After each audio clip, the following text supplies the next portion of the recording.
1951 USA 1-cent coin. Today, we're delving into a legend that sparked countless searches through old coin jars and piggy banks. The elusive, the whispered about, the potentially multi-million $1,951 US 1-cent coin. You've heard the rumors, scrolled past the sensational headlines. Can a humble copper penny, struck in the post-war boom of 1951, truly be a secret key to unimaginable wealth? Could that little copper disc in your hand be worth more than a luxury estate? Well, prepare yourselves, because we're about to uncover the truth, dispel some stubborn myths, and tell you exactly what makes a US penny truly valuable, and why your standard 1951 cent, while cool, probably isn't going to buy you a private island. And yes, we'll even tease what real million-dollar US coins look like. First, let's get acquainted with our protagonist, the 1951 Lincoln wheat cent. It features the familiar profile of Abraham Lincoln on the obverse, and on the reverse, the wheat ears design, which was used from 1909 until 1958. These pennies, like most from that era, were primarily composed of 95% copper, with a small percentage of tin and zinc. They were minted at 3 different U.S. mint facilities, identifiable by their mint marks. Philadelphia, no mint mark, a massive 531,100,000 were produced. Denver, D mint mark, another substantial 335,630,000 were struck.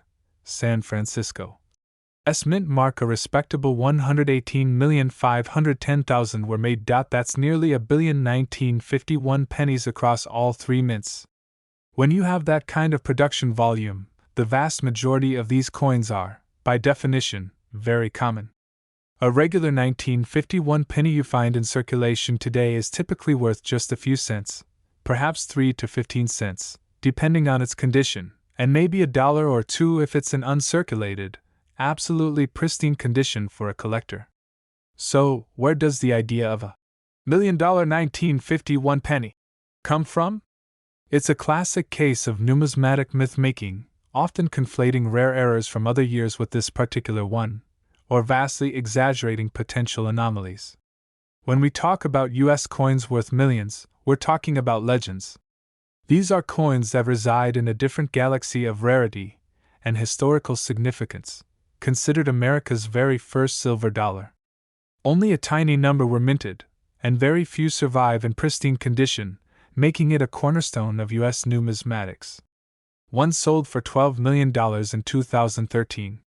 Only 5 of these coins were ever made, secretly, by a rogue mint employee. They were never officially released. Each of the 5 has a famous name and a fascinating backstory. Examples have sold for over $5 million. These are the real heavy hitters.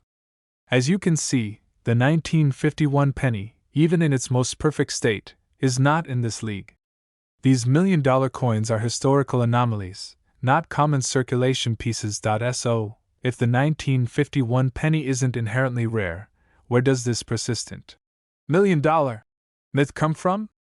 It's usually born from confusion, exaggeration, and a misunderstanding of what makes a coin truly unique.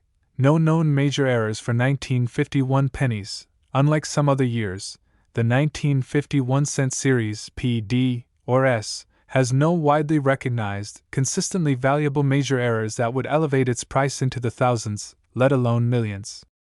There's no famous 1951 D/D over mintmark error like some other years, no known major double dies, and certainly no mule coins that would create such value.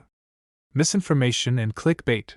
The internet is a powerful tool, but it's also a breeding ground for misinformation. Articles or social media posts might vaguely hint at rare 1951 pennies, without providing specifics, leading people to believe any 1951 penny could be valuable. Or they might show images of genuinely rare coins and mistakenly link them to the 1951 penny in their text. Confusion with high-grade examples. While a 1951 penny in perfect, uncirculated condition can fetch a few dollars, or even a few tens of dollars for top-tier professionally graded specimens, this is a far cry from millions. These high prices reflect collecting demand for quality, not extreme rarity or error. In short, if you've got a 1951 penny, it's a neat piece of history from the mid-20th century. It connects you to a time of Elvis, McCarthyism, and post-war optimism. But it's almost certainly not your ticket to early retirement. So, if the 1951 penny isn't the one, what should you be looking for in your spare change? Or if you're seriously getting into coin collecting? Here are the key principles for finding genuinely valuable pennies, key dates, and low mintages. For Lincoln cents, look for 1909 SVDB, the first year of the Lincoln cent, with the designer's initials prominently displayed. Very low mintage, 1914D, a notoriously low mintage. 1931S, another low mintage. Steel cents, 1943 PD/S, made of steel due to copper shortages during World War II. They are interesting, though generally not high value unless in pristine condition or a rare error. These are where the real value lies for circulation coins. Doubled dies. Look for clear, unmistakable doubling of letters, numbers, or design elements. The 1955 double die obverse is the most famous and valuable example, worth thousands.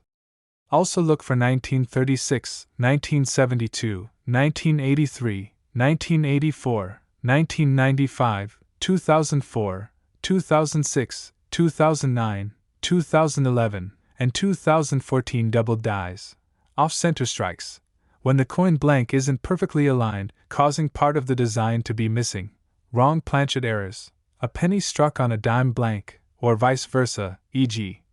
The rare 1943 copper cent is a massive error, worth over $1 million. Condition is key. For any coin, the better its condition, the more it will be worth.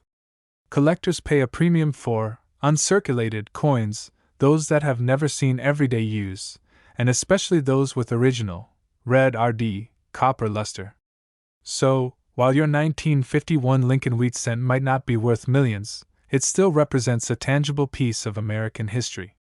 It's a connection to a bygone era, to the hands that held it, and to the economic landscape of the mid-20th century.